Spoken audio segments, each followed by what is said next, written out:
Gràcies, Vicenç, per el teu pròleg. I volia jo que em diguessis el títol d'aquest viatge, d'aquest llibre.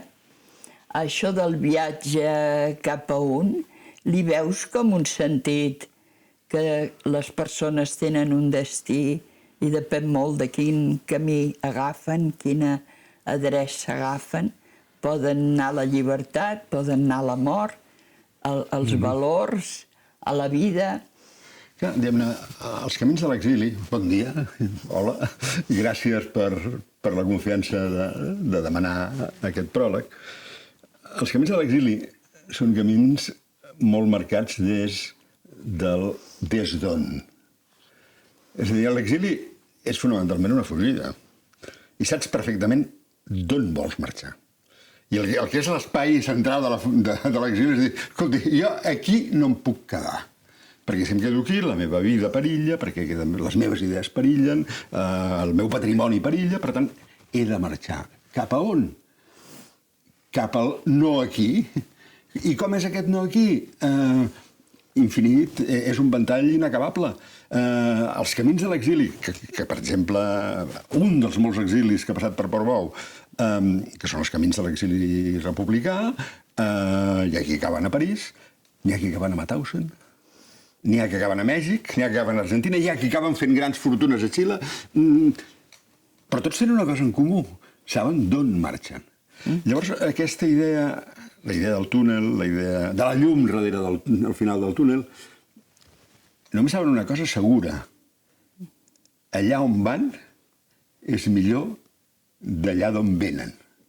Aquesta és com l'electricitat demana una diferència de potencial, l'exili i la migració demanen una diferència de potencial.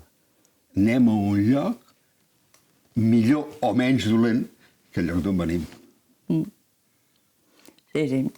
Per això aquesta frase que està dins del llibre l'hem posada com a títol i al llibre hem ressaltat Portbou, que hi ha altres llocs, desgraciadament, de frontera que han patit aquests drames, però Portbou és dels més castigats, perquè té mar, té muntanya, té tren.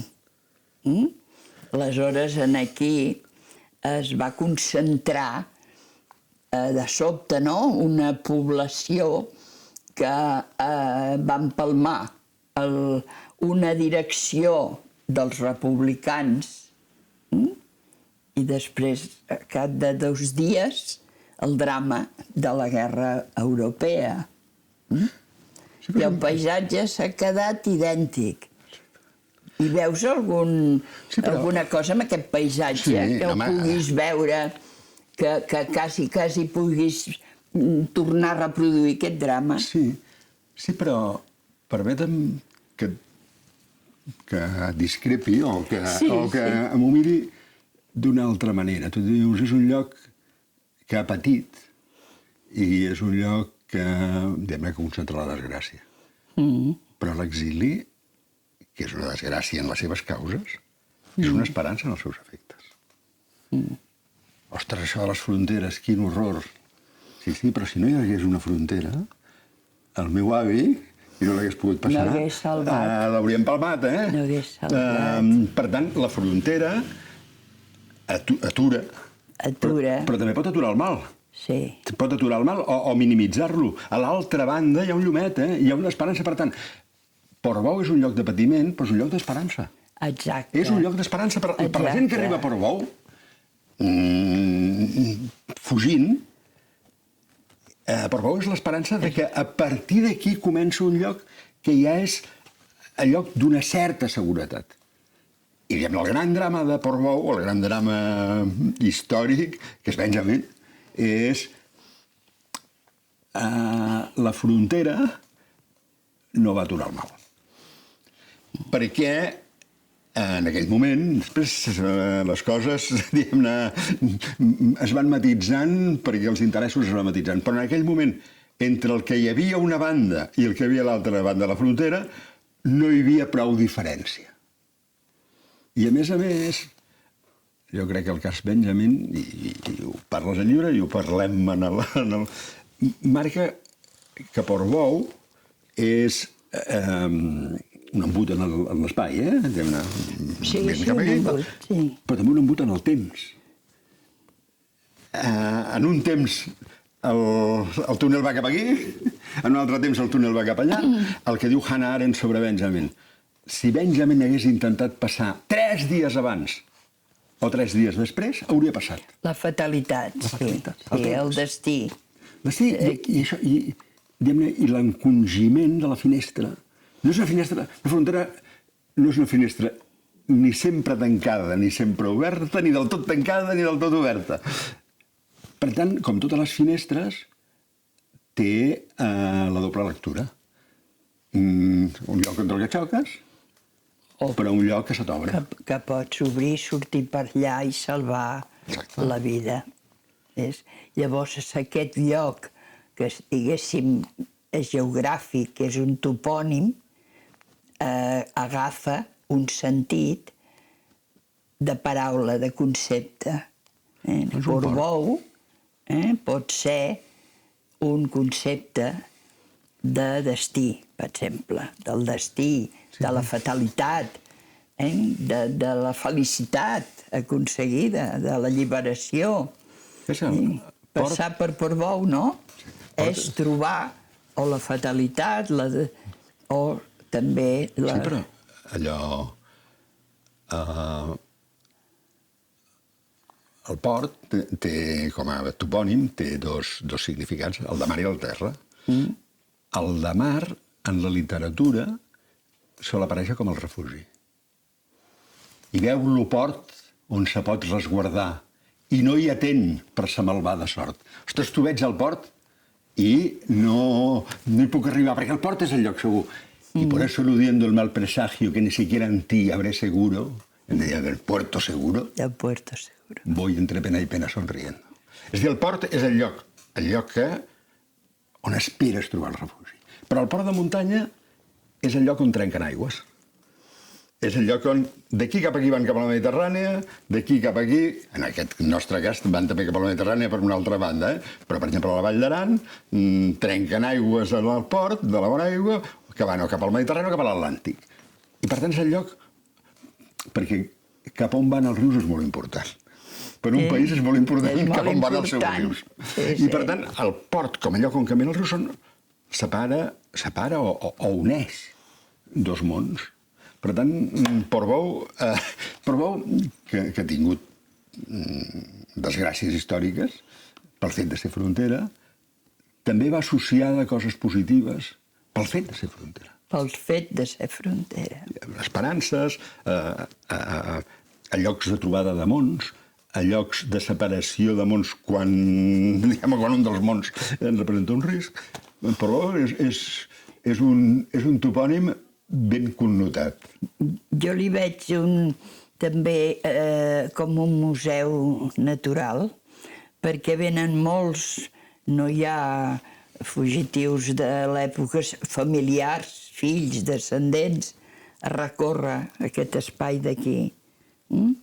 S'emocionen, ploren, vull dir, el tornen a reviure i et diuen el mateix que el seu avi va escriure, que surt en el llibre, tornen a reviure-ho.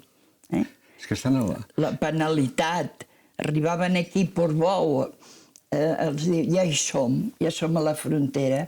No, el que ve a peu arriba en un poble. La frontera és els Belitres. Exacte. Aquella pujada, allò és un calvari. I està igual. Però venint de Llançà, per arribar a Portbou també has de pujar bastant. I després baixar. Per tant, Portbou està en una capsa. Està en una capsa que només té una obertura. Té una obertura per terra, complexa, i té una obertura espectacular cap a mar, però és una capsa. I per tant aquesta idea que les coses es guarden a les capses, les capses de galetes, les capses de guardar les fotos, la memòria es guarda a les capses. I Portbou té una estructura de capsa. Del tot, clar. És tancada, és una vall tancada. Reclosa, que... I a més amb aquesta pedra, diguem-ne, aquesta mineralitat tan present, que sembla que té un punt gairebé de siderúrgica, no? Que sembla artificial, una pedra que sembla una escultura de ferro basca, no? De la Teiza o del Chillida. Aquesta cosa tel·lúrica, una cosa... Això és, en aquest sentit, la vista des del cementiri és un dels paratges d'aquest continent. El cementiri marí de... Sí, no. Aquest és un cementiri... I és una constant, en aquests autors, una constant. És brutal. En ple drama, més d'un mira el paisatge, més d'un i ho come... Machado. Es va girar quan va arribar als Belitres, malaltíssim, que ja estava mort de fred, i en el que el va acompanyar més, el Joaquim Xirau de Figueres, el filòsof, ell registra que li va dir verdaderamente esto es muy hermoso. Anava amb el Xirau? Anava amb el Xirau, amb el Joaquim. Amb el Joaquim. Llavors, clar, dius, a veure, en ple drama, sembla que la bellesa paivagui els ànims, no? Allò que una necessitat, però també com una purificació del mal que envolta en aquest moment. És una de les virtuts del teu llibre, que n'en té més, però aquesta és una, és la humanització de l'exili. És a dir, per dir-ho així, l'exili que molt sovint hem tractat en termes demogràfics o en termes estadístics. No, per aquí em van passar 100.000, per aquí em van passar 25.000. Exacte, sí. El teu llibre, que és un llibre amb noms propis, el que fa és dir, no 100.000, un, aquest, o podria ser un altre, però aquest un és moltes coses, té una història, té una vivència d'aquí, té una relació amb el paisatge. Jo crec que aquest que era un llibre que calia, en aquest sentit. Calia, no? Perquè l'exili... Humanitzar i actualitzar amb els drames. I s'havia de fer des de Portbou. I es havia de fer des de Portbou, no? Pots fer de qualsevol lloc, aparentment. És indicat, no? Sí, és especialment indicat, segurament. Segurament a la Jonquera es pot fer alguna cosa, segurament a Prats de Molló se'n pot fer, segur, coses rellevants i emocionants. Però fer-ho des de Portbou té sentit. Té sentit. I cal també projectar-ho, això. Projectar-ho per convidar a la reflexió. Perquè Caravan es va inflar, a mi m'ho va dir, però es va inflar de dir-ho, jo no vull turistes aquí. No vull. No és pels turistes. El que pugui, que vingui sol. Sol. I el túnel... Jo he fet unes mides que quasi bé només pot baixar un. De costat ja no.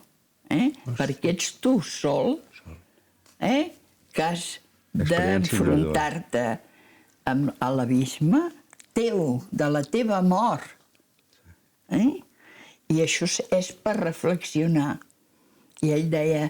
Això no és turisme, això és un pelegrinatge. És tremendo, perquè... I a poc, res de les presses dels turistes. Els odiava en aquest sentit, perquè no llegeixen el paisatge.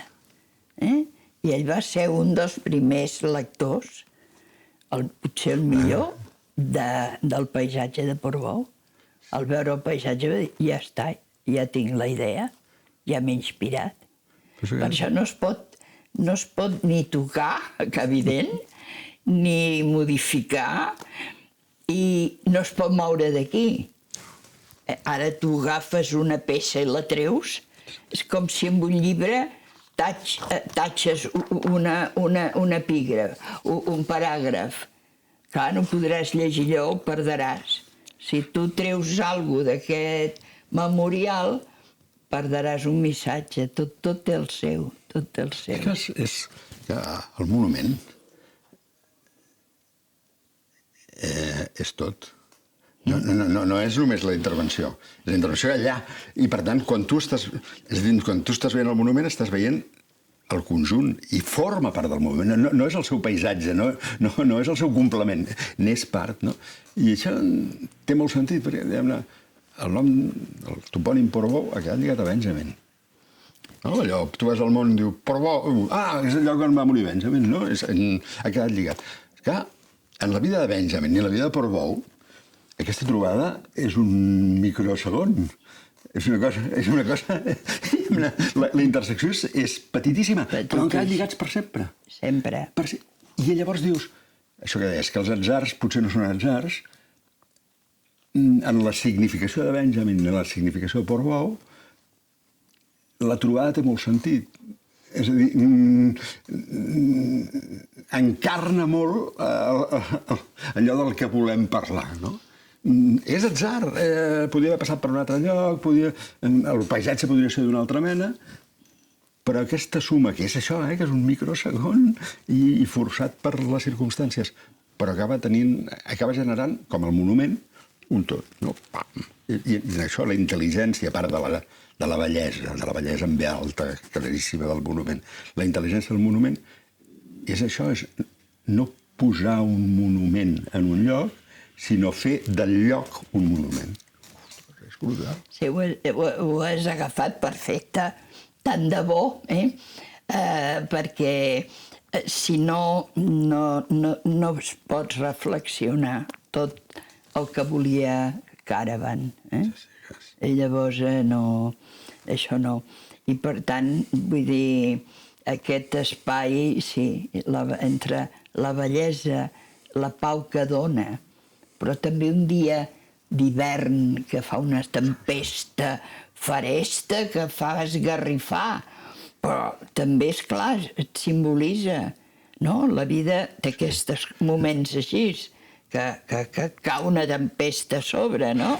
No és un monument consolatori. És a dir, molt sovint els monuments funeraris són consolatoris, presenten el mort en plena vitalitat, traient pit, si he mort en la batalla amb el braç en alt.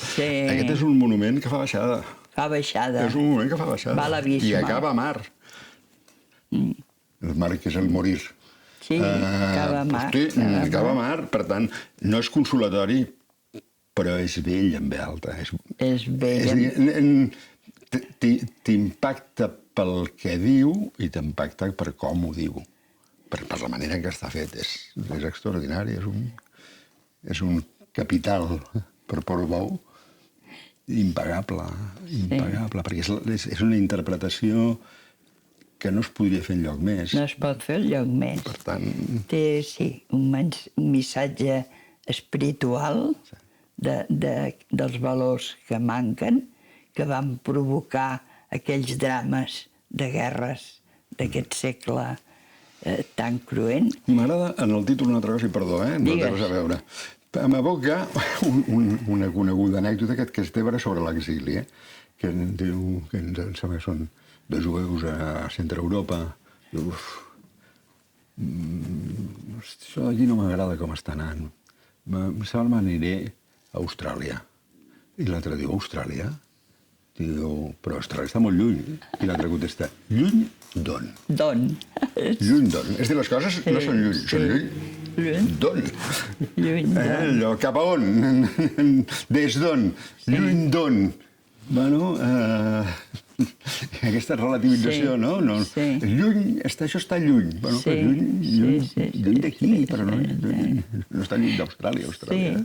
Doncs jo pretenia simplement, amb aquests reculls que he anat fent amb anys de troballes d'exiliats que anomenen a les seves obres perquè són escriptors, el seu pas per aquí, aquesta informació, que es posi el drama en coneixement, que es divulgui, i sobretot salvar l'espai de Portbou com un espai que jo el veig que entre tot plegat sembla com sagrat.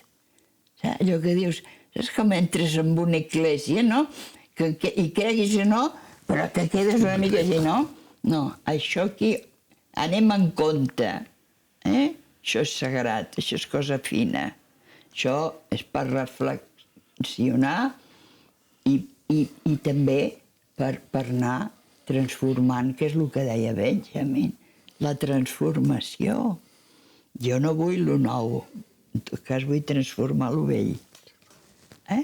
Doncs aquest poble en un racó de món pot ser una petita cosa, però un imant que pugui atraure aquells monestirs medievals que anaven a buscar la cultura dalt d'una muntanya. És un espai cultural, de cultura. Els espais poden ser sagrats, però el que els fa sagrats és la paraula. La paraula. I per tant el que has fet aquí, que és la paraula, no? És dir, vale, molt bé, ja tenim l'espai, però no, ara anem a veure què n'escriu la gent. I és el que sacralitza l'espai és la paraula. Els monestirs anaven tal a escriure, la paraula la lectura. La paraula... És el que fa el vernís que fa l'espai sagrat. La paraula pot donar aquest matís, aquesta boirina de cosa que s'ha de respectar perquè és un valor que no té preu. Felicitats, gràcies. Felicitats pel llibre. Gràcies a tu per haver dedicat aquestes idees tan profundes i tan encertades, no?, en aquest llibret, no?, que queda obert, perquè me poden sortir-ne d'altres i farem una reedició. Però gràcies. Gràcies a tu.